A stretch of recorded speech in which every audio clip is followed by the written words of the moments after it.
Sa matag kasakit adunay kanti nga kalipay. Sa matag pagtapos adunay sinugdan nga mas labaw pa sa imong gipaabot. Maayong adlaw mga kapkwento. Aniya na usab kita karon sa laing inspiradong suginanon. Ang atong istorya karong adlaw kay bahin kang Maria. Sa lungsod sa Argao, Cebu, napuyo si Marial, usa ka simpleng babae nga puno sa pangandoy ug hugma sa kasing-kasing.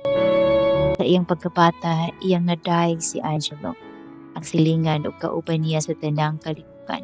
Eskwela, duwa, ug bisan sa simbahan. Sila duha murag kitag na nagyod nga magkauyab. E bisan ang ilang mga kinikanan, malipay sa ilang pagka-close.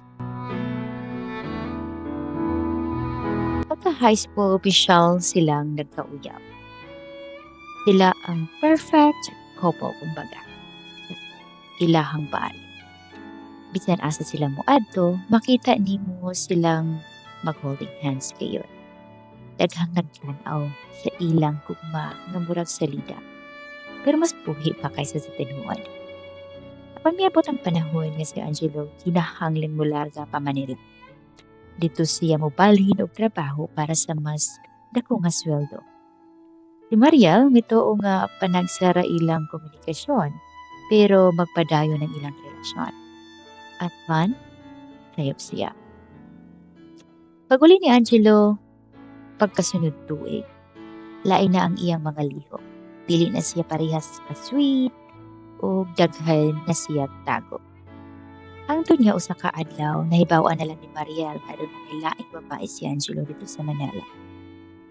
Gibati ni Mariel nga gilubong siyang buhi. Ang lalaking iyang gisaligan, isuportahan o gihigugma sa tanan niyang kasing-kasing nagluib kaniya. Naglakaw-lakaw si Mariel sa baybayon sa ilang baryo. Sila nagduha-duha kung makabangon pa ba siya. Pero sa kasakit, iyang giingnan ang iyang kaugalingon. Dili ko pwede magpapildi sa usa ka taong dili ay ba mo pangga. Daghan pa kong angay ang buhaton. Pero sa iyang pamilya, mas nilabaw ang ilang pagka-close. Naglugod siya tabang sa iyang mga igsuon sa pag-atiman sa ilang mga anak. Nahimong Tita Mariel, siya sa tanan. Dili sayo ng kahimtang apan nalipay siya sa presensya sa iyahang mga pag-umangkot.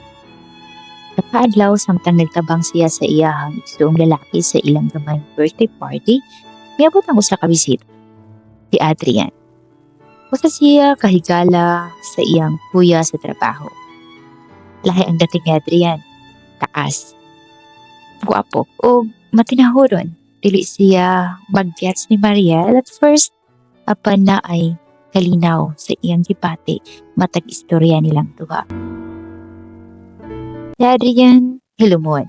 Apan, masabtan nimo ang iyahang tinuuray nga tinguha. Nga makailaw o mutaba. Dili siya mamagos, pero magpabilin. Sa matag bisita ni Adrian sa ilang balay, nagkadugay, nagkasuod sila ni Mariel. Namatik na ni Mariel na dali na siya makatawa kung naa si Adrian. O diha, nakasabot siya nga ang tinuod na bugmadili kinahanglan perfecto. Kung dili, tinuray. Ito gabi, samtang nagtanaw sila o salida upan sa mga pagubangkon, mingon si Adrian. Mariel, wala ko nagdali. Apan kutugkan ko sa Ginoo o sa imong kasing-kasing kung mahimong kabahin sa imong pinabuhi. Dili lang karon, kundi hangtod sa kahangturan. Nangulbahangdog ka ni Mariel. Human sa sakit karon siya gitagaan o tinuuray nga kayupay. Human sa paglimbong karon siya gipalabi. Paglabay sa duha ka tuig, nga panag-uyab, sila nagbinyo sa simbahan din. Una silang nagkaila ni Angelo. Pankaron, si Adriana ang nagpaabot sa altar. May luha sa iyang mga mata. Nagtanaw sa babae nga iyang gitugma. Nagkaanak silang duha, kinganda nila og Isabela. Napagbatang babae nga parihas sa papa ni Mariel o parihas pagbuotan ni Adrian. Sa tanang pagsulay, Si Mariel nakatuon nga ang gugma dili magdali. Dili kini palamuti sa mga gipang istorya, kundi binuhatan sa tinuod pagkamaayo o pagkalahutan. Ang kasakit pagsuway lamang ug dili katapusan sa tanan. Ang tinuod nga gugma mutunghak sa dihang wala na nimo gitinguha. Kadili kabubuton nimo, kundi kabubuton sa Ginoo. Kaya ang istorya ni Mariel, usa ka babae nga nagsakit tungod sa iyang unang hinigugma apan nakakaplag og tinuod nga gugma.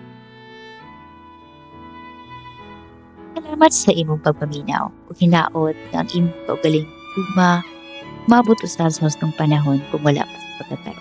O kung naa na, ang kini sa kanunay.